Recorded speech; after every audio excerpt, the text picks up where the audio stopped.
नमस्कार, मैं हूं कुमार गजेंद्र। जनपद ऑन द स्पॉट में आपका स्वागत है।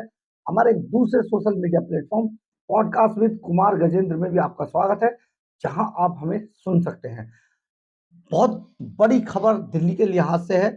दिल्ली के उप मुख्यमंत्री और शराब घोटाले के बड़ी मछली, big fish, mastermind Manish Sisodia की जमानत याचिका आज एक बार फिर से अदालत ने नामंजूर कर दिया, खारिज कर दिया है। और ये एक बड़ा झटका मनीष सिसोदिया को एक बार फिर से लगा है। मनीष सिसोदिया की ये जमानत याचिका राउज एवेन्यू की कोर्ट में कावेरी बावेजा जो जज हैं, विशेष जज, राउज एवेन्यू की कोर्ट की विशेष जज कावेरी बावेजा की अदालत में दूसरी बार ये खारिज हुई है। और ये याचिका खारिज होने के बाद इसको तगड़ा झटका माना जा रहा है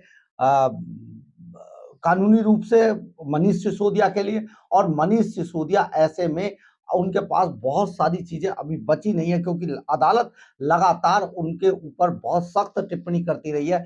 शराब घोटाले में उनकी बहुत महत्वपूर्ण भूमिका थी, जिस वजह से बार बार मनीष सिसोदिया तिहाड़ जेल के अंदर ही बंद है और उनकी जमानत बार बार खारिज कर दी जाती है। तो आज एक बार फिर से मनीष सिसोदिया को तगड़ा झटका लगा है, उनकी जमानत याचिका को खारिज कर दिया गया है।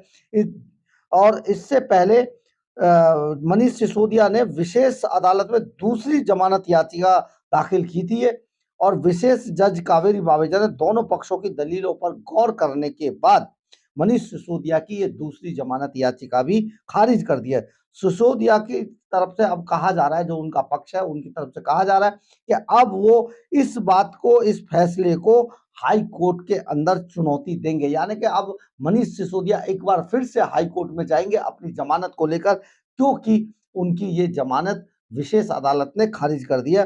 दिल्ली के कथित शराब घोटाले मामले में सीबीआई और ईडी की ओर से दर्ज भ्रष्टाचार और मनी लॉन्ड्रिंग के मामलों में मनीष सिसोदिया की जमानत याचिका बीते 20 अप्रैल को, इस पर जो फैसला था वो 20 अप्रैल को अपना फैसला सुरक्षित रख लिया था अदालत ने। सीबीआई और ईडी की विशेष न्यायाधीश कावेरी बावेजा ने जांच एजेंसियों और सिसोदिया के वकीलों की दलीलों पर गौर करने के बाद 30 अप्रैल के लिए अपना आदेश सुरक्षित रख लिया था और उसी पर आज फैसला आया है। मनीष सिसोदिया ने लोकसभा चुनाव में प्रचार करने के लिए दोनों मामलों में अंतरिम जमानत दिए जाने के लिए भी याचिका दायर की थी। हालांकि पिछली सुनवाई पर सिसोदिया के वकील ने अदालत को बताया था कि नियमित जमानत याचिका पर फैसला सुरक्षित रखे जाने के कारण जो इनकी जो वो दोनों जमानत याचिकाएं थी वो अपने आप ही निरर्थक हो गई, निष्प्रभावी हो गई थी। ईडी और सीबीआई का आरोप है कि दिल्ली में आबकारी नीति को बदलते समय अनियमितताएं बरती गई थी। इसमें लाइसेंस धारकों को अनुचित लाभ पहुंचाया गया और एजेंसियों का आरोप है कि कुछ शराब कारोबारियों को फायदा पहुंचाने के लिए लाइसेंस शुल्क या तो माफ कर दिया गया था या बहुत ज्यादा कम कर दिया गया था। यही नहीं, सक्षम प्राधिकारी की मंजूरी के बिना भी उनको शराब के कारोबार के लिए लाइसेंस दिए गए।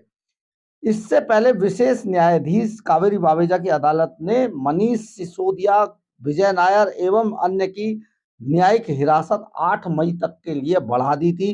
बीते दिनों ईडी ने के विशेष लोक जन अभियोजक ने कहा था कि आरोपी सुनवाई में तेजी लाना चाहते हैं, जिस वजह से ये जो याचिकाएं बार बार वो लगा रहे हैं और इसी तरीके से वो बार बार इन सब चीजों को उठाते हैं, हर कोशिश करते हैं, लेकिन उनको जमानत नहीं मिल पा रही है। आज फिर एक बार फिर से मनीष सिसोदिया जो डिप्टी सीएम रहे हैं दिल्ली के, उनको और अरविंद केजरीवाल के सबसे खास राइट हैंड थे, उनको अब बुरी तरीके से वो फंस चुके हैं। अब इसके लिए क्या करेंगे? मनीष सिसोदिया का कहना है कि वो अब फिर से हाई कोर्ट जाएंगे इसी जमानत के लिए। लेकिन बहुत जरूरी ये है कि ईडी और सीबीआई ने जो एविडेंस, जो प्रूफ इनके खिलाफ दिए हैं, जो रखे हैं, जो फाइल है, हाई कोर्ट पहले भी मनीष सिसोदिया पर सुप्रीम कोर्ट पहले भी टिप्पणी कर चुका है और साफ साफ कह चुका है कि आपके खिलाफ 338 करोड़ रुपए का जो मनी ट्रेल है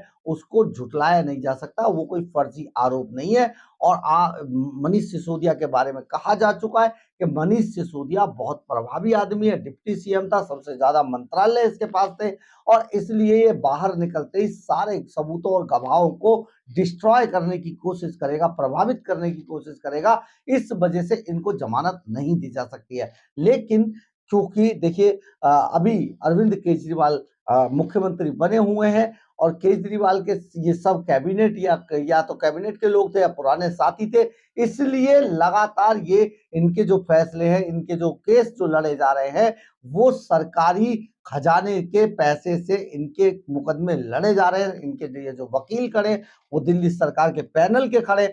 तो इस वजह से क्या होता है कि दिल्ली के सरकारी जो खजाना है, टैक्स पेयर का जो पैसा है, उसको पानी की तरह इन सबके इन मुकदमेबाजी पर बहाया जा रहा है। लेकिन दिल्ली के अंदर डेवलपमेंट पूरी तरीके से बंद हो चुका है। अभी हाल ही में 2 दिन पहले दिल्ली हाई कोर्ट ने सख्त टिप्पणी करते हुए कहा था कि आपको राजनीति जो आपकी राजनीति है वो जनता के हितों से, आपको अपने हित ज्यादा प्यारे हैं, आप किसी भी तरीके से काम नहीं करना चाहते हैं। 3,500 फाइलों का अंबार लग चुका है टेबलों पर, लेकिन आप किसी भी तरीके से दिल्ली के मुख्यमंत्री का पद नहीं छोड़ना चाहते हैं। यानी कि ये एक बहुत गंभीर टिप्पणी कोर्ट ने की थी, हाई कोर्ट ने कॉपी किताब वाले मामले पर। और मनीष सिसोदिया के ही वो डिपार्टमेंट का एक समय वो सारा जो खेल था, शिक्षा मंत्री मनीष सिसोदिया थे जो अपने आप को मनीष चाचा कहलाने लगे थे, चाचा नेहरू की तर्ज पर। तो अब वो मनीष सिसोदिया, वो मनीष चाचा तिहाड़ जेल के अंदर बैठे हैं, बार बार फड़फड़ाते, कभी किसी वजह से मांगते जमानत, कभी किसी वजह से जमानत मांगते, लेकिन कोर्ट उन पर बहुत ज्यादा सख्त है क्योंकि सीधे सीधे आरोप है मनीष सिसोदिया पर और जो एविडेंस एजेंसियों द्वारा रखे गए उनके खिलाफ वो सारे उन बहुत पुख्ता हैं और उनके खिलाफ जाते हैं। बहरहाल मनीष सिसोदिया अभी और लंबे समय तक तिहाड़ जेल के अंदर बंद रहने वाले हैं क्योंकि अभी उन पे फैसला आना बाकी है। अगर आपको हमारी खबर अच्छी लगी हो तो आप इसे लाइक, सब्सक्राइब और शेयर जरूर करें। कमेंट्स बॉक्स में अपनी राय जरूर लिखें, इससे हमें ऊर्जा मिलती है। जय हिंद, जय भारत।